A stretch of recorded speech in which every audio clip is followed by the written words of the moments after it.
The United States accounts for 2/3 of all NATO defense spending. And since I began pushing for additional commitments in 2017, believe it or not, our allies have increased spending by $700 billion. I said to people, you don't have any money, and a lot of them weren't paying.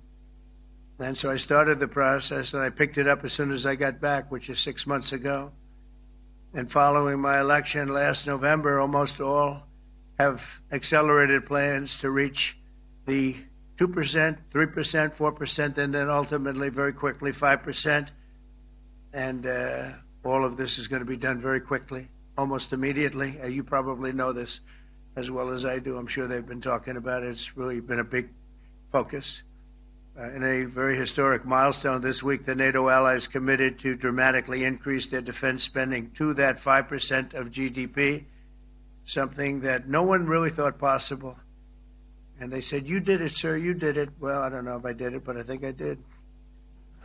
This will be known as the Hague Defense Commitment, which is pretty good, pretty appropriate.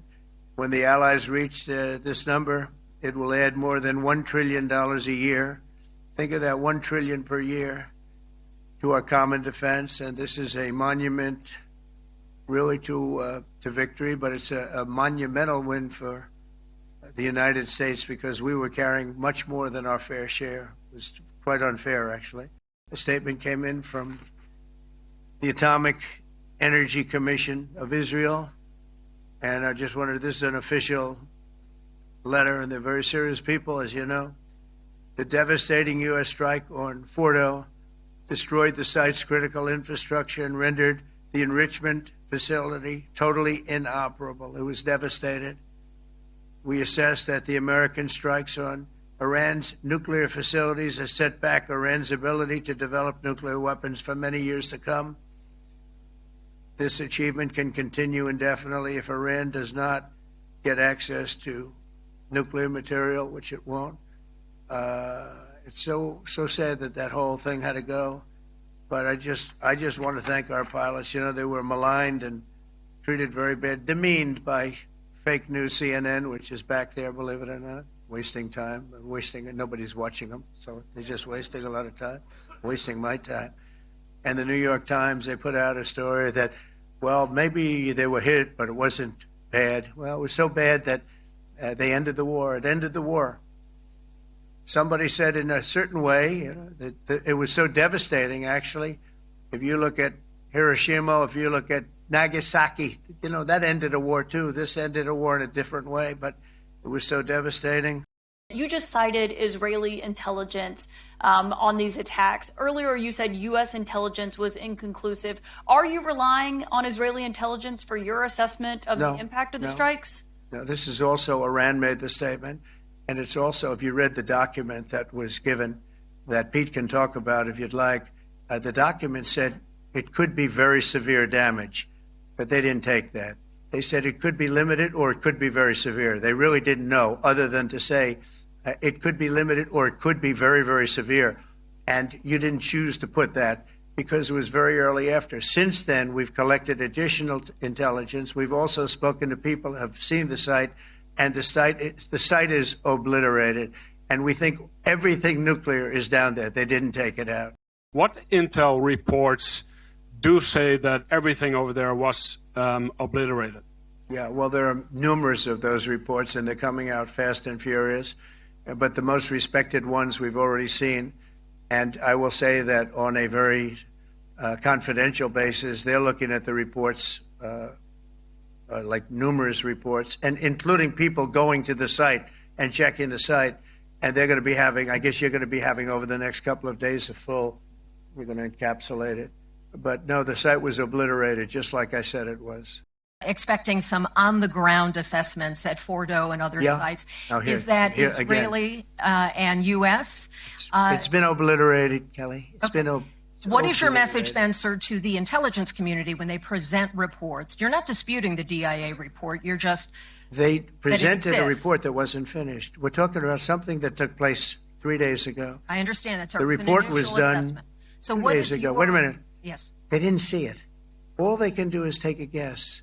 Now, if you take a look at the pictures, if you take a look how it's all blackened, you know the fire and brimstone is all underground because it's granite and it's all underground. You don't show it. But even there, with all of that being said, the whole area for 75 yards around the hole where it hit is black with fire. The group that's run by this gentleman, in fact, you may want to talk about it for a second because we're going to issue a report. And I think it's not even a very exciting report at this point. It's been obliterated, totally obliterated. And they did a report, but it was like, if you look at the dates, it's just a few days after it Understood, happened. sir. So they didn't see it. They said it may be very severe. Understood. Do you have a message for the intelligence community, though, in terms of unvarnished information getting to you, that it's not I don't really have a message. I would say issue the report when you know what happened. I wouldn't say that it could be severe or maybe not. They use the word severe. It could be severe or maybe it's not. And so people like you picked up and said, oh, it's not severe. We're just no, looking for the report was not a complete report. Yeah, the message was probably wait till you know the answer before you. You've made clear your position on what impact the strikes had. I wanted to ask you what is next with Iran. For instance, is there any indication from U.S. intelligence that Iran was able to move any material, including No, we just the opposite. We think we hit them so hard and so fast they didn't get to move. And if you knew about that material, it's very hard and very dangerous to move.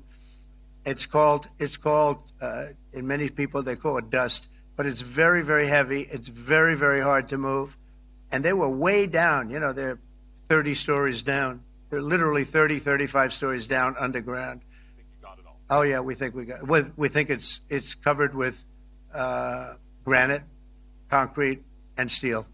Can I ask you, are you interested in restarting negotiations with Iran? And if so, have they reciprocated? So or is our this people, sort of a settled Marco matter? could answer this, but our people are not, I'm not.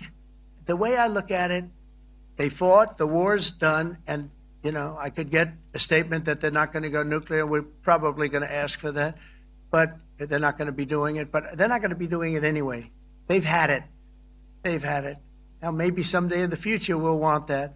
But I've asked Marco, do you want to draw, I just asked him the question as we were walking on the stage, do you want to draw up a little agreement for them to sign? Because I think we can get them to sign it. I don't think it's necessary. I'll tell you what, look, we're going to talk to them next week with Iran. We may sign an agreement. I don't know. To me, I don't think it's that necessary. I mean, they had a war, they fought. Now they're going back to their world. I don't care if I have an agreement or not. The only thing we'd be asking for is what we were asking for before about we want no nuclear, but we destroyed the nuclear. In other words, that's destroyed. I said, Iran will not have nuclear. Well, we blew it up. It's blown up to kingdom come. And so I don't feel very strongly about it. If we got a document, wouldn't be bad. We're going to meet with them, actually. We're going to meet with them. Secretary General Rutte has described President Putin as an adversary, a threat, an enemy. Do you view him the same way? And in addition to that, you mentioned General Kane, your chief of staff, the chairman of the Joint Chiefs of Staff. General Kane.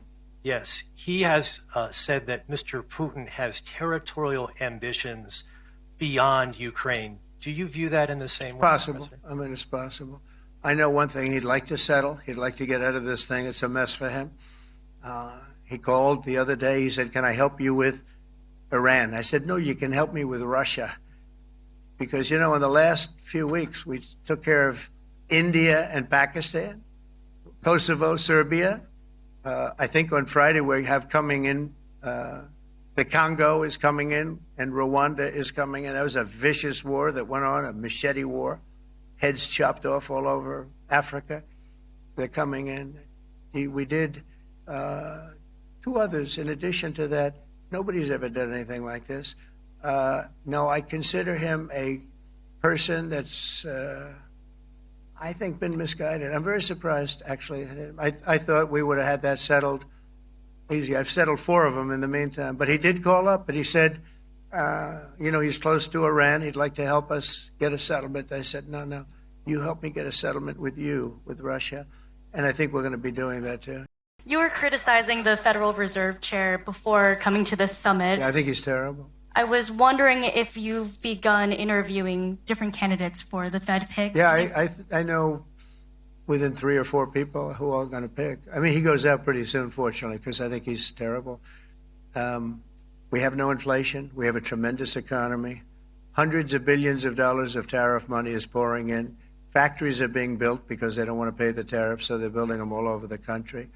I think we're close to $15 trillion. I told you $5.1 trillion from the Middle East alone, but of investment money coming in. There's never been anything like that in the history of our country. But we have no inflation. And we have borrowing because Biden, stupidly, they did short-term debt. So we have borrowing coming up. And, you know, we'll go 10 years, maybe longer, maybe shorter, but we'll go a long period of time when we do the debt. And because of him, because of this guy, we will have to pay for years. We'll be paying for him. And I said to him, listen, there's no inflation. He says, but maybe there'll be some. That's true. I said, if there is some, what you do is raise the rate. I'm okay with that. You raise the rate in 2 years from now or in a year from now. But because the rate's high, we have to pay more for debt. It's pretty equal. In other words, if it's 4%, it's 4%. If you drop it a point, you'll pay 3%. So it's fairly equal. Not necessarily, but fairly equal. So we're going to end up paying maybe 2 points or 3 points more. 3 points would be about $900 billion a year because of this very average mentally person. He's an average mentally person. I'd say low in terms of what he does, low. Low IQ for what he does, okay? Wait, so instead of paying $900 billion, we don't want to pay 900 just because he doesn't want to lower the rate. I said, if there's inflation in 2 years or 3 years or 1 year from now, you raise the rate and you take care of the inflation, among other things.